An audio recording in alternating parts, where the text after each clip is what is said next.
올해 들어서 문재인 대통령과 여당 지도부의 잇단 부산 경남 방문 이후에 김해공항 확장 백지화가 뜨거운 쟁점이 되고 있습니다. 가덕도 신공항 미련을 버리지 못한 부산에서는 왜 김해공항 검증단까지 만들어 논란의 결과까지 내놓았는지 권윤수 기자가 부울경 검증단 최치국 부단장을 만나봤습니다. 안녕하십니까? 네, 반갑습니다. 네. 먼저 김해 신공항 검증 추진단이 검증을 한 결과가 어떻게 나왔습니까? 예, 부울경의 검증단이 지난 6개월 동안에 검증을 한 결과 어제 최종 보고회를 했습니다. 검증 결과는 두 가지입니다. 하나는 김해 신공항으로 결정된 정책 과정의 공정성인데요. 공정하지 않는 것으로 나왔고요. 두 번째는 현재 김해 신공항 계획이 관문공항 기능을 할 수 있는가에 있었는데요. 관문공항 기능을 할 수 없다는 결론이 나왔습니다. 조금 구체적으로 말씀드리면 국토부는 김해공항 확장 아닌데도 불구하고 김해 신공항으로 제시를 했고요. 또 민과 군이 공동으로 쓰는 공항인데도 불구하고 민간공항으로 계획을 했던 것이 드러났고요.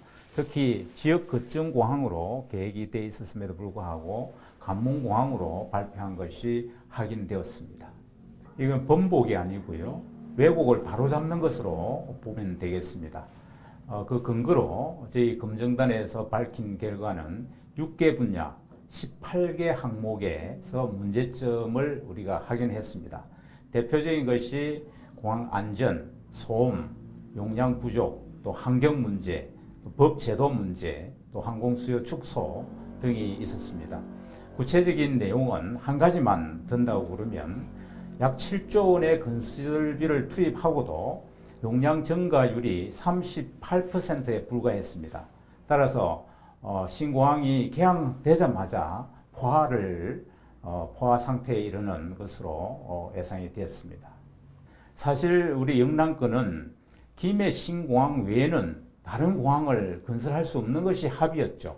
그런데 6월 달에 발표 이후에 대구 경북은 현재 김해 신공항의 문제점을 검토해서 관문공항 기능을 할 수 없다는 것을 밝히고 막바로 대구 경북 통합 신공항을 추진하게 된 것이죠. 이것도 합의 정신에 맞지 않는 겁니다. 대구 경북의 경우에는 가장 큰 문제가 현재 대구 공항의 소음 문제 해소입니다. 그런 측면에서 군공항을 이전하는 것이고요. 또 민간공항 부분도 걱정한 수요를 처리해야 되기 때문에 군공항과 같이 민간공항을 통합 건설하는 것이 지금 주된 목표입니다. 우리 부울경도 마찬가지입니다. 현재 김해공항에 소음 문제를 해소하고 안전 문제를 해소하고 걱정하는 항공 수요에 대응하기 위해서 대구 통합신공항과 같이 동남권 관문공항을 추진하고 있기 때문에 여기에는 어떤 갈등이나 오해가 있을 수가 없습니다. 상생하는 방안을 찾아가는 것이라고 보시면 되겠죠.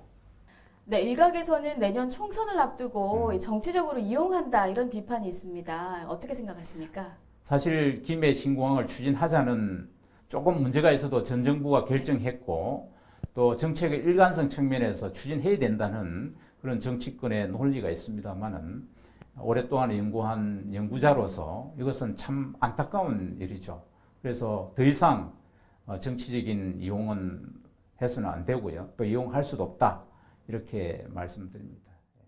네, 오늘 말씀 감사합니다. 네, 감사합니다.